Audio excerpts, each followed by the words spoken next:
Good morning, guys. I'm here at Edmonton International Airport. I'm just waiting for Mike. And then, papasok na kami sa security. Um, Boarding time is 5:45. And it's, I think, past 5:30. Ano oras na ba?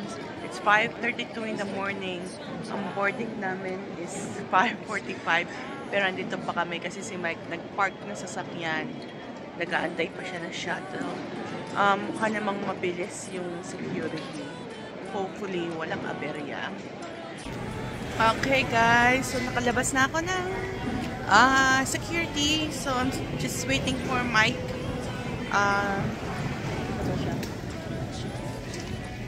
Pa siya makita kung nasaan. Yung carry-on ko nasa kanya din eh. So, antay-antayin lang natin. Tapos, diretso na tayo sa gate natin. Malapit lang naman yung gate natin. Gate 54. Hi! So, ito na kami. Magkasama na. And we're boarding sa plane. Talagang sagad-sagadan. Walang ano.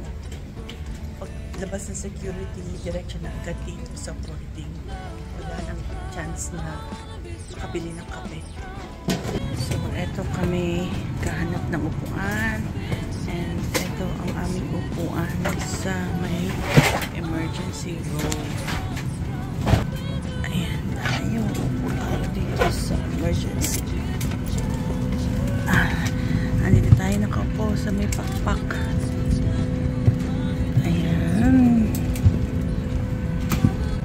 Eto may pa-TV si Air Canada. So, manonood tayo ng movie. Tingnan natin kung anong movie. Meron ako pinapanood dito last time. Hindi ko natapos eh. Pala. So, ayan. Pinapanood natin siya last time. Lagyan natin ng subtitle para mas masaya. Okay. So, guys, we just arrived here in Vancouver for our connecting flight, and it's a rainy day here in Vancouver, rainy Tuesday, and our boarding time is at 8:45 a.m. and it's, I'm sure, 7:30, 7:40, so we have another hour to go, and we will go to the lounge for stop and see kung anong makukuha natin sa lounge. Okay, guys, so we're here at this Maple Leaf Lounge. Antay na lang natin sila mag-open. So, 5 minutes daw mag-open na siya.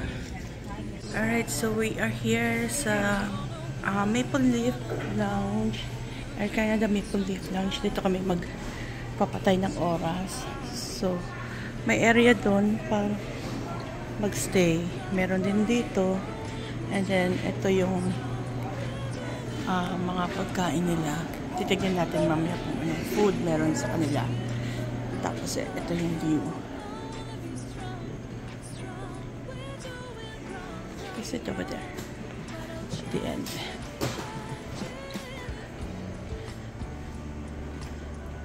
Ayan. So, ayan. Sa nakikita nyo, medyo maulan. Ayan. So, tignan natin kung ano let's go have a breakfast. So, ito yung pagkain nila. They have crepe, smoked salmon, bagel, banana bread, French toast, scrambled egg, hash brown. Alright, so kuha tayo. Fruits and veggies. And coffee. Let's have some coffee here.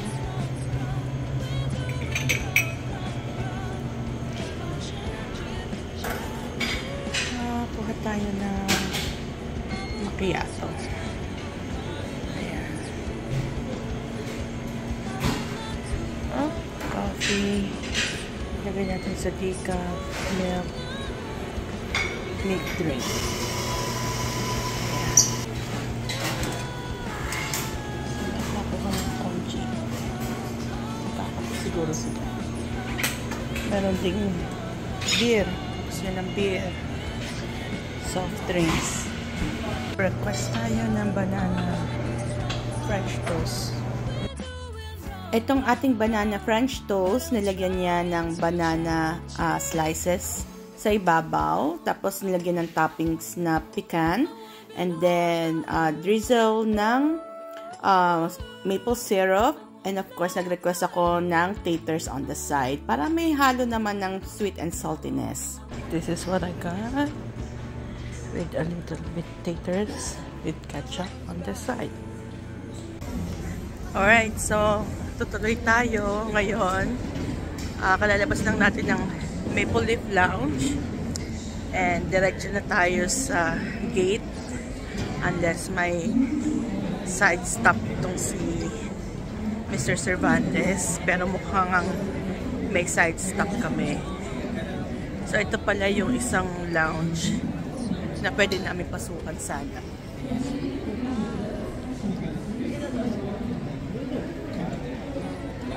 Plaza Premium Lounge. Tapos pare-pareho naman yung mga lounge na yan.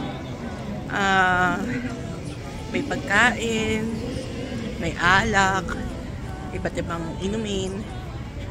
Tapos nagkakatalo lang sa amenities kasi yung sa Maple Leaf Lounge meron doong shower. Tapos parang may private lounge. Baka pwede kang matulog din doon. Sa Plaza Premium, most likely meron din doong shower. We'll go pass through dito sa duty-free shop ng mga cosmetics. So, minsan nakaka-tsempo ng mga perfume dito, mga pabango na sale. Malaki tong Vancouver Airport.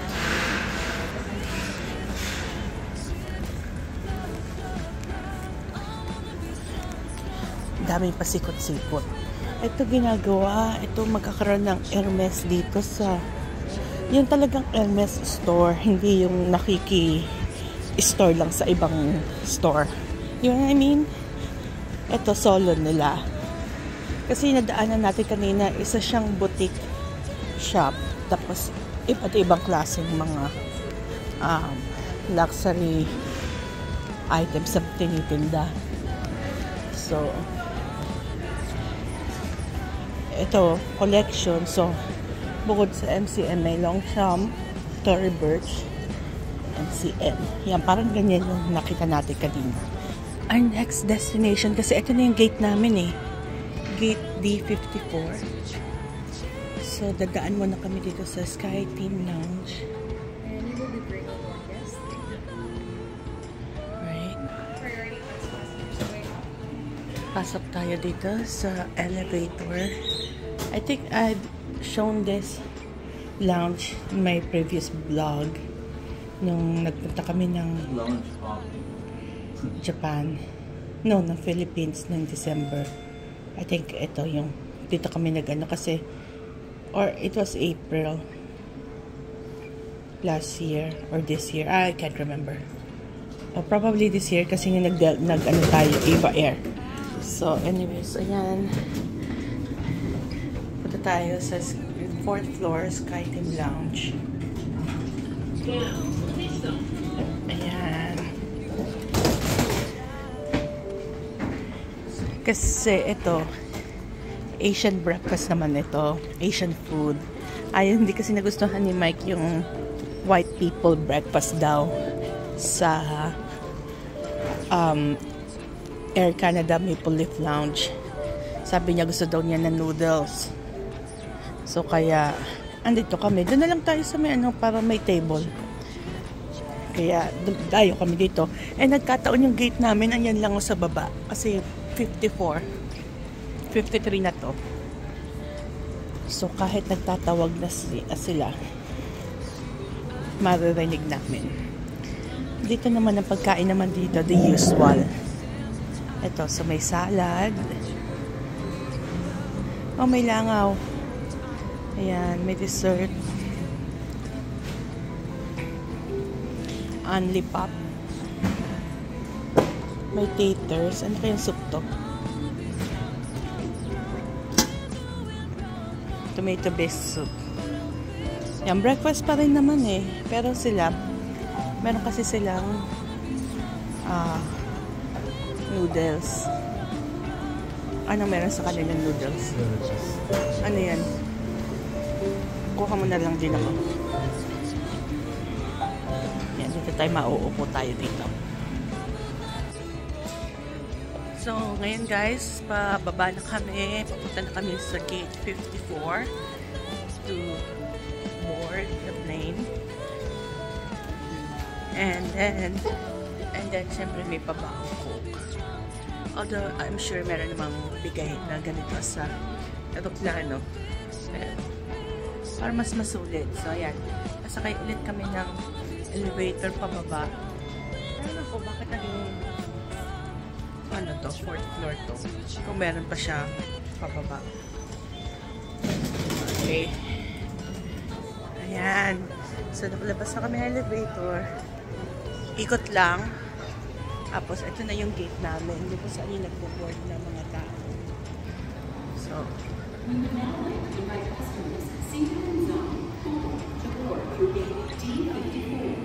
dito tayo sa zone 2 magpo-board sa zone 1 pala kami. Okay, sige. Ito muna. Ayan. Boarding na kami. So, papasok na ulit kami ng eroplano. So, ito na nga. Konting lakad pa at tayo'y nasa pinto na ng eroplano. Ay, nako. Traveling is fun. Pero nakakapagod din. Okay. Gracias.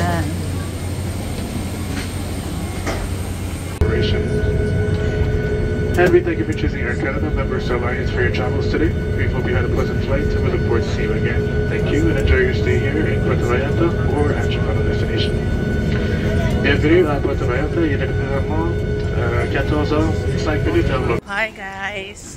So, kalalabas lang namin ng immigration. Ayan, sa likod. Madali naman, binigay lang namin yung aming passport, pinatakan. And then, yun na. Wala naman kaming pinatapan na form or kung ano pa man. So,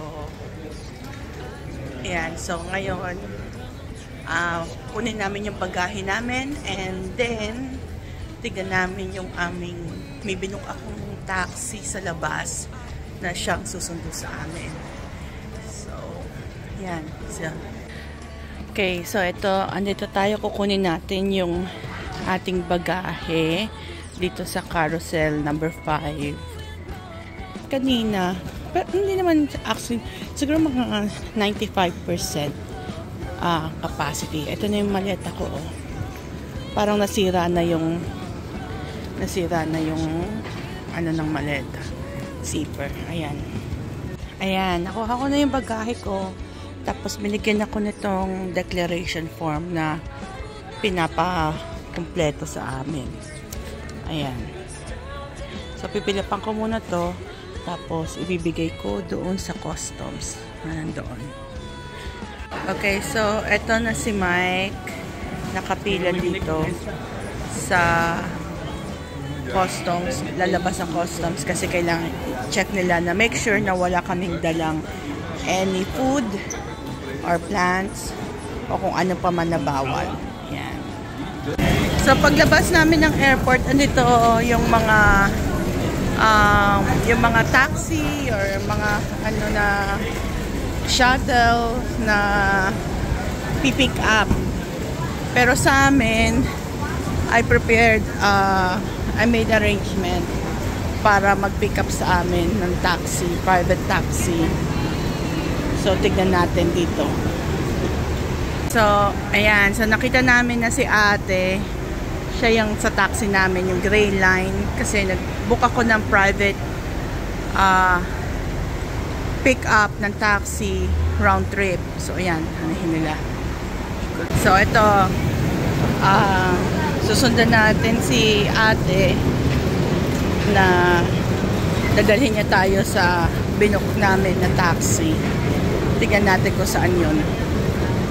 Mainit dito. Siyempre, tropical country, Mexico. Kaya mainit. Nasa 30 siguro ang temperature. Dito pala, pipila tayo dito. Ayan. So, ito na, nakarating na kami sa aming hotel. This is gonna be our hotel for 7 nights. Malapit lang yung hotel na ito sa airport. Mga 5 minutes away. Pag may traffic siguro, abutin ng mga 7 minutes. So, madali lang ang biyahe. Tapos, dito sa hotel na to, maraming amenities and activities na pwedeng gawin. So, i-feature ko siya sa susunod kong mga videos. Kaya, for the meantime, hanggang dito na lang muna tayo. Ito ang aming first day dito sa Puerto Vallarta in Mexico.